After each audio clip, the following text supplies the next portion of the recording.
Boa tarde a todos e a todas. Hoje conversaremos sobre o poema longo intitulado Lugar, de Herberto Helder, incluído no livro de mesmo título, publicado em 1962, que é talvez a composição que deixa mais evidentes os recursos estilísticos e a própria poética do autor português. A palavra lugar, segundo o novo dicionário Aurélio da língua portuguesa, deriva do latim locale e significa, entre outras acepções, primeiro, espaço ocupado, sítio. Segundo, espaço. Terceiro, sítio ou ponto referido a um fato. Quarto, espaço próprio para determinado fim. Quinto, ponto de observação, posição, posto. Sexto, esfera, roda, ambiente. O poema de Helder, de forma paradoxal, anula qualquer delimitação de território, numa aparente rarefação do sentido referencial. Não existe aqui nenhuma indicação geográfica ou temporal, próprias da representação mimética, palavra derivada de mímese, né? Que significa a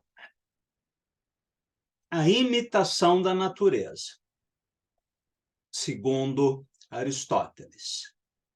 O espaço do poema é o próprio poema, seu tempo é o da recitação ou leitura silenciosa, e as ações desencadeadas nesta longa composição, dividida em 7 partes, são os constantes deslocamentos de sentido das palavras, que se aproximam de uma voluntária abstração semântica. O poema é arquitetado como se fosse uma obra plástica, em que importam mais a escolha das cores, linhas, volumes e planos, do que a descrição figurativa. O principal recurso usado por Helder para atingir esse grau de indeterminação na escritura é o esvaziamento semântico, que o próprio autor assim descreve na prosa narrativa curta, intitulada O Estilo, que integra o volume Os Passos em Volta. Abre aspas. Às vezes, uso o processo de esvaziar as palavras. Sabe como é? Pego numa palavra fundamental. Palavras fundamentais como curioso, como amor, doença, medo, morte, metamorfose. Digo abaixo 20 vezes. Já não significa. É um modo de alcançar o estilo. Fecha aspas. A primeira parte do poema, que começa com o verso "Uma noite encontrei uma pedra", já apresenta algumas das palavras fundamentais inseridas pelo autor ao longo da composição e que funcionam como os motivos condutores numa obra musical. Noite, pedra, sino, árvore, sono, sangue, entre outras. Motivo condutor, ou leitmotiv, é um recurso utilizado principalmente por Richard Wagner em suas óperas, e depois por César Franck e outros músicos, né? Mesmo Schumann já usava em sua música pianística, Hector Berlioz e outros compositores. Wagner sistematizou o uso do motivo condutor, que é uma melodia que se repete em diferentes momentos de uma obra musical. No caso de Wagner, ele criava leitmotivs para personagens, por exemplo, Siegfried. Se Siegfried entrava em cena, a orquestra tocava a melodia que identificava esse personagem, ou Isolda, ou Brynhilde, né? E assim por diante. Estas palavras, no caso de Helder, comuns ao repertório da poesia simbolista, mesmo romântica, são dispostas em diferentes combinações e permutações ao longo do texto. Elas não têm sentido fixo, mas sugerem uma pluralidade de possíveis interpretações, numa espécie de mandala caleidoscópica que o poeta propõe a seus leitores. É, sobretudo, um jogo, né? A palavra jogo é fundamental em Helder. A palavra cidade, por exemplo, que aparece na seção 4 do poema, em cada estrofe é acompanhada de outras unidades semânticas que contaminam, ampliam e alteram o seu significado, numa aparente livre associação de imagens e camadas referenciais que se aproximam de um deliberado caos. Cidades cor de pérola, cidades absolutas, cidades esquecidas, cidades femininas, cidades doces, cidade voltada para dentro, e outras variações que atravessam o poema, em, abre aspas, movimentos de repetição e deslocamentos, um minutinho só. Entrou aqui uma atualização de um programa. Deixa eu voltar para o texto.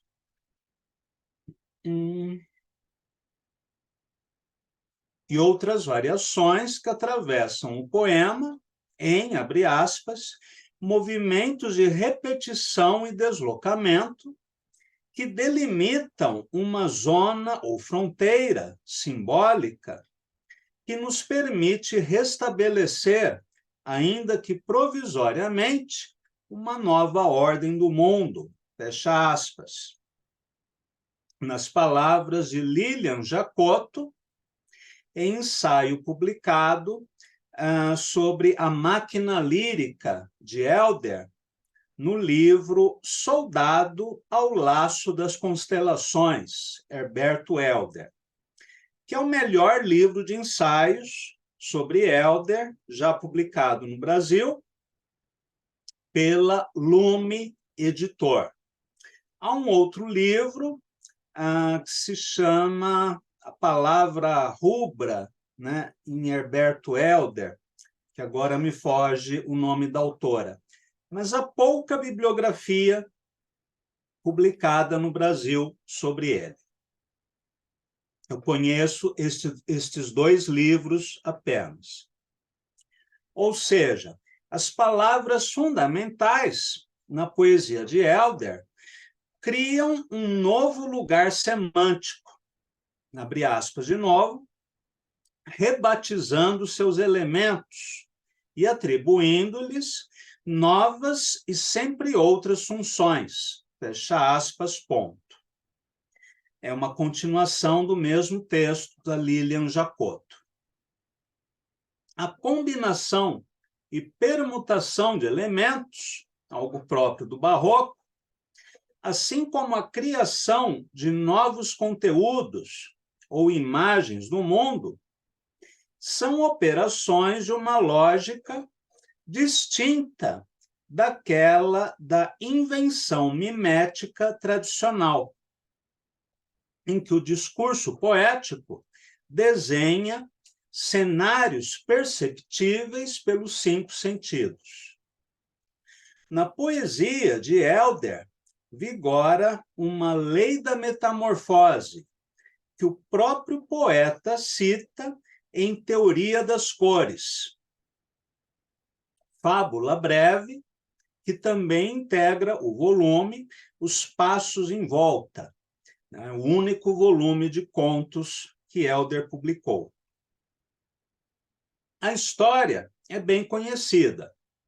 Um pintor se propõe a retratar um peixe vermelho, mas numa súbita violação das leis naturais, este se transforma num peixe negro, acontecimento que motiva o artista a refletir sobre o caráter mágico e mutável das coisas. Abre aspas. Existia apenas uma lei abrangendo tanto o mundo das coisas como a lei da imaginação. Era a lei da metamorfose, fecha aspas. É uma citação do texto de Helder. Esta palavra é um talismã e uma das chaves de leitura essenciais para a compreensão de sua obra, oferecendo a possibilidade de aproximações com Camilo Peçanha, Mário de Sá Carneiro, Fernando Pessoa, ele mesmo, e o surrealismo, além das evidentes relações com o pensamento hermético, no caso do hermetismo esotérico, né? A gnose, por exemplo. No caso específico de Helder, metamorfose é sinônimo de hibridismo, conforme diz Maria Stella Guedes, aliás, a autora do volume de ensaios A Palavra Rubra, em Herberto Helder. Diz ela, abre aspas, é a transmutação do corpo em espelho, em metal ou em vegetal. É a transmutação da noite em matéria orgânica. É a transmutação do poema em animal. Fecha aspas, ponto. A palavra híbrido, recorda a autora, deriva do grego hybris, que significa excesso, paixão, orgulho, transgressão dos limites, violação das leis naturais, prole resultante do cruzamento de indivíduos que pertencem a espécies diferentes, fecha aspas. E é exatamente o seu significado na biologia que nos parece mais pertinente para a discussão da poética elderiana, onde os, abre aspas, seres de linguagem são criados por cruzamento de imagens oriundas de diversas espécies de real, fecha aspas, é também citação dela. A criação de monstros verbais, similares ao minotauro, às sereias ou à medusa, é inevitável nesta insólita engenharia genética, em que não há limites de ordem racional.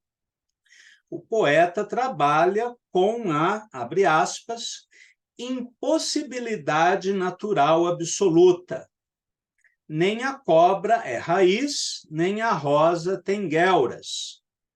Em termos de estética, estamos completamente fora do vínculo ao real propósito dos realismos. Fecha aspas, ponto. A fascinação pelo monstruoso, irregular ou disforme, evidente nas vanguardas históricas, e, em especial, o cubismo e o surrealismo, corresponde, segundo Isabela Leal, a, abre aspas, um projeto da modernidade que tem como objetivo tomar o corpo como possibilidade de desumanização. Fecha aspas, ponto. A estratégia de intervenção artística pela metamorfose e deformação teve certamente os seus antecessores na poesia do século XIX, e, em especial, nos autores que leram Charles Baudelaire, como o Cesário Verde, do poema Num Bairro Moderno, em que ele escreve: descobria uma cabeça numa melancia e nuns repolhos seios injetados. Uma imagem que nos faz pensar em Arcimboldo, um pintor barroco italiano, que pintava retratos em que ele substituía o nariz de uma pessoa por uma cenoura, ou as maçãs do rosto por cachos de uva, e assim por diante. E ainda o Lautréamont, de Cantos de Maldoror, obra inclassificável nos gêneros literários tradicionais, que apresenta figuras híbridas, meio humanas, meio animais, meio sobrenaturais, como o homem com cabeça de pelicano, abre aspas, belo como os dois longos filamentos tentaculiformes de um inseto, fecha aspas, ponto. Citação de Lautréamont. O processo de metamorfose em Helder, como em Lautréamont, está atrelado a, abre aspas, um desejo de levar às últimas consequências a compreensão da criação poética, como uma operação de desestabilização do sentido. Fecha aspas. Ao desfigurar ou refabular palavra e mundo, o poeta cria novas realidades, realidades estéticas, usando como principal recurso criativo a inusitada associação de imagens. Conforme escreveu Pierre Reverdy, a imagem poética, abre aspas, não pode nascer de uma comparação, mas da aproximação de duas realidades mais ou menos afastadas. Quanto mais as relações das duas realidades forem distintas e justas, tanto mais a imagem será forte, mais força emotiva e realidade poética ela terá. Fecha aspas, ponto. Esta ideia, que é central no surrealismo e também no futurismo, Marinetti afirmou que, abre aspas, a analogia é nada mais do que o amor profundo que associa coisas distantes, aparentemente diversas e hostis, fecha aspas. Deriva do maneirismo e do barroco, como bem observou Gustav Holck em seu livro Homo Ludens. Aliás, um livro maravilhoso.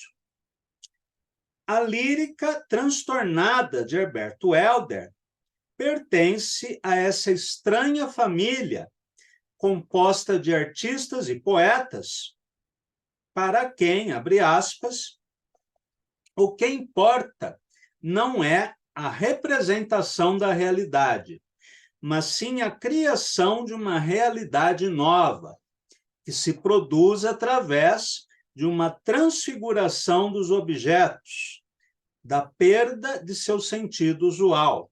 Fecha aspas. A nova citação da Isabela Leal. É a partir destes conceitos que iremos agora comentar o poema Lugar, de Herberto Helder. A primeira parte da composição, que inicia com o verso: uma noite encontrei uma pedra, simula a narrativa de um caminhante solitário que descreve aquilo que experimenta ao longo de uma jornada solitária, num grande silêncio para se habitar só em gestos, como diz um verso de Helder.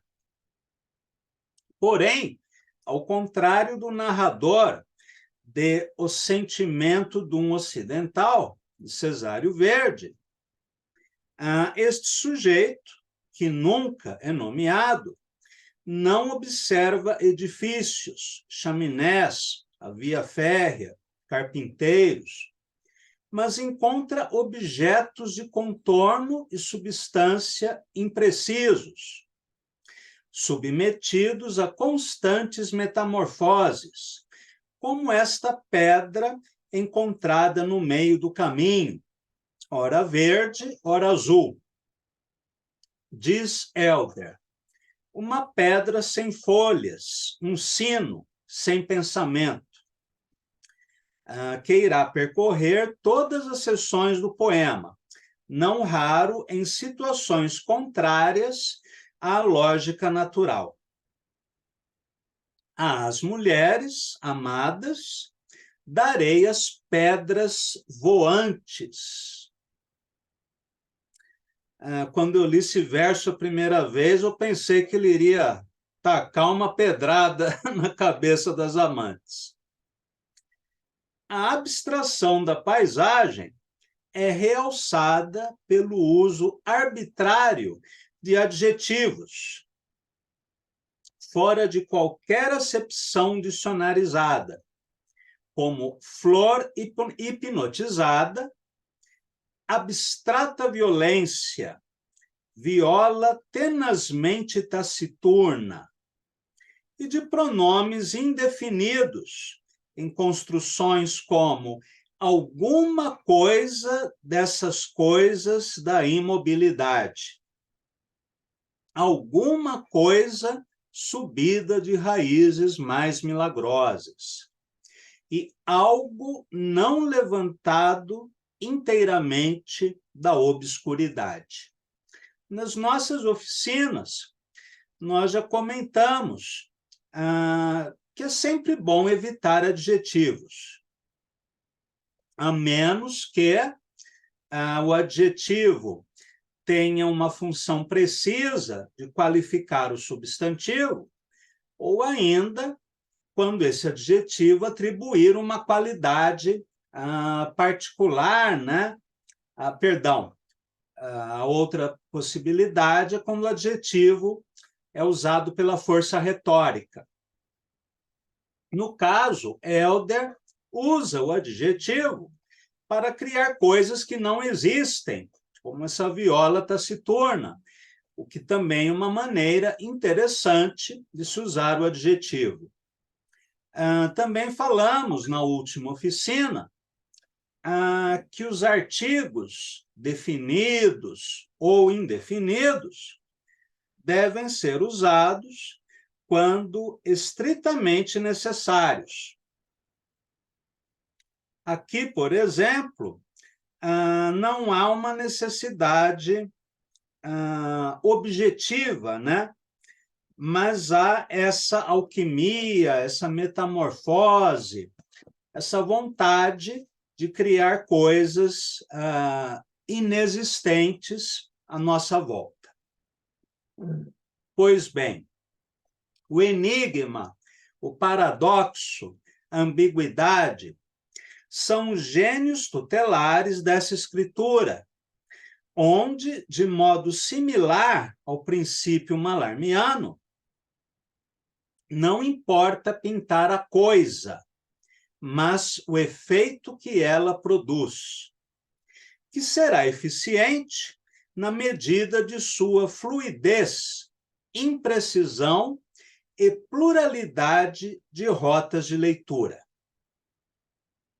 Helder é um parente espiritual de Camilo Peçanha, sobretudo do Peçanha mais obscuro do que melódico, como no soneto de Clepsidra, que começa com o verso "Ó cores virtuais que jazeis subterrâneas", cuja atmosfera onírica, com imagens de alto impacto estético, fulgurações azuis, vermelhas de hemoptise, abortos que pendeis às frontes de cidra, antecipam as insólitas arquiteturas elderianas, bem como as de Mário de Sá Carneiro, em versos como "Idade acorde de intersonho e lua, onde as horas corriam sempre jade",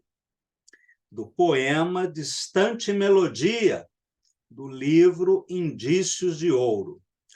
Estes são os meus poetas portugueses favoritos: Herberto Helder, Camilo Peçanha, Mário de Sá Carneiro, em menor grau, Fernando Pessoa. Nem vou citar Camões, porque é consenso canônico, mas estes que eu mencionei agora são aqueles por quem eu tenho mais carinho. A imprecisão voluntária do enunciado, na primeira parte do poema de Helder, é obtida também pela alteridade, em versos como "som ou degrau que eu beijaria", ou então era alta, ou esmagada, ou degolada, no meio de um silêncio global. A conjunção "ou", que oferece ao mesmo tempo alternativa e exclusão, cria uma instabilidade no discurso. Pode ser isto, pode ser aquilo. Não temos um solo firme, uma delimitação de contornos, mas uma abertura para várias possíveis maneiras de imaginarmos o sentido, num desejado caos sensorial da escrita. A transgressão da lógica rotineira manifesta-se ainda pelo uso contínuo de partículas negativas, que simulam a afirmação de algo por sucessivas recusas de caráter enigmático. Encontrei uma pedra, que não era uma colina com o mês de março em volta, nem era a boca materna aberta debaixo dos rios lisos. Encontrei algo que não andava pelos montes, nem seria atravessado por uma flecha, e não sangrava, que não se ouvia se cantava. As estranhas afirmações pela negação, de ritmo anafórico e estrutura próxima à da enumeração caótica, combinam-se ao uso de advérbios para aprofundar ainda mais o grau de incerteza e instabilidade do discurso. Talvez fosse fria, ou vivesse abrasada sobre a ilusão. Aldeias inteiras cantando sua pureza, quase louca. A palavra-chave que se repete nesta seção do poema, estruturando o ritmo e corporificando a alucinação, é o verbo encontrar, conjugado na primeira pessoa. Encontrei em mim essa clareira. Encontrei um animal desconhecido. Encontrei ondas e ondas contra mim. Que conduz as estrofes num crescendo até o final aparente, até o final de aparente referencialidade, onde nos deparamos com o amor, a morte, o silêncio. Palavras fundamentais, logo esvaziadas de sentido. E, enfim, este verso ambíguo, quase chave de ouro. Se era uma pedra, um sino, uma vida verdadeira, que retoma duas imagens recorrentes no texto, a pedra e o sino, em associação com a palavra vida, num jogo entre concreto e abstrato, pessoal e impessoal, vida e linguagem. O verso, de sintaxe fragmentada, se era uma pedra, vírgula, um sino, ponto.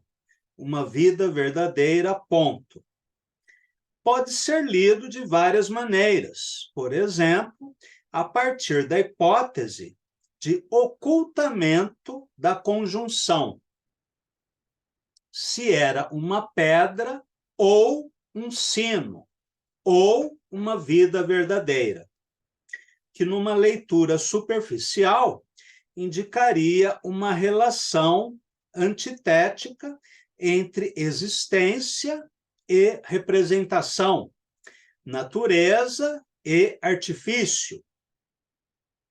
Sem dúvida, toda construção estética é artificial, seja pelos materiais utilizados em sua consecução, seja pela aplicação de técnicas específicas no processo criativo, ou pelo artefato artístico em si. Mas o trabalho do poeta ou artista não exclui a participação do universo sensorial, como, aliás, qualquer trabalho humano. O verso poderia ser lido também pelas lentes do fingidor de Fernando Pessoa. Esta vida verdadeira, com toda a força retórica trazida pelo adjetivo, seria uma ficção semântica, exatamente por se apresentar como algo tão diverso da construção metafórica, que é o recurso formal dominante em todo o poema. Negar a metáfora, fazer uma oposição entre ela e a vida, seria uma negação do próprio texto poético. A ambiguidade do verso de Helder, que não se resume a estas duas interpretações, é justamente a sua riqueza, por não constituir um final grandiloquente, no espaço onde o leitor aguarda uma conclusão, uma mensagem que o alivie da dura tarefa do entendimento, sem apresentar nenhuma verdade universal que nos tranquilize, e deixando o poema aberto a múltiplas decodificações este verso pode nos levar a outra discussão, ainda que breve, sobre os diálogos entre subjetividade e artifício na poética elderiana. Fernando Pessoa, nos apontamentos para uma estética não aristotélica, diz, abre aspas, toda arte parte da sensibilidade e nela realmente se baseia, fecha aspas, ponto. Porém, enquanto artista aristotélico, abre aspas, subordina a sua sensibilidade à sua inteligência para poder tornar essa sensibilidade humana e universal, ou seja, para a poder tornar sensível e agradável, e assim poder capturar os outros, fecha aspas, vírgula. O artista não aristotélico, e podemos pensar aqui em Camilo Peçanha, no próprio Pessoa, em Sá Carneiro e, claro, em Helder, abre aspas, subordina tudo à sua sensibilidade, tornando-a abstrata como a inteligência, sem deixar de ser sensibilidade. Fecha aspas, ponto. O texto, datado de 1907 e assinado por Álvaro de Campos, aponta ainda outra importante ruptura com a estética aristotélica, aliás, com a poética, aristotélica, que nós estudamos há poucas semanas. Enquanto nesta há uma exigência de que, abre aspas, o indivíduo generalize ou humanize a sua sensibilidade, necessariamente particular e pessoal, fecha aspas. Na teoria proposta por Pessoa, Álvaro de Campos, abre aspas, o percurso indicado é inverso. É o geral que deve ser particularizado, o humano que se deve pessoalizar, o exterior que se deve tornar interior. A invenção dos heterônimos, por Pessoa, é uma leitura pessoal do mundo e da tradição literária, ao mesmo tempo que constitui uma intervenção crítica. Mas o autor de Mensagem ainda se viu comprometido com a ideia aristotélica de verossimilhança, e assim cria, para suas muitas vozes, nomes, biografias, datas e dicções particulares. Ricardo Reis, Álvaro de Campos, Alberto Caeiro, são personagens dramáticos, querem nos convencer de sua existência. Herberto Helder, ao contrário, embora escreva em primeira pessoa, em tom conversacional, não nomeia a si mesmo, não apresenta uma cronologia, não descreve ações reconhecíveis, não conta uma história de si ou do mundo. Ele expressa a sua subjetividade na construção da linguagem, ela própria um corpo feito de palavras. Abre aspas. Se o poema emerge do corpo e é o próprio corpo, seremos levados a considerar que a criação é algo da ordem de uma experiência sensível, que se produz a partir da transformação daquilo ou daquele que lhe dá origem. Fecha aspas, ponto. Herberto Helder é um poeta fingidor, mas o seu teatro é interno, abstrato, e ele não deseja convencer o leitor da existência de uma realidade linear, da qual ele próprio duvida.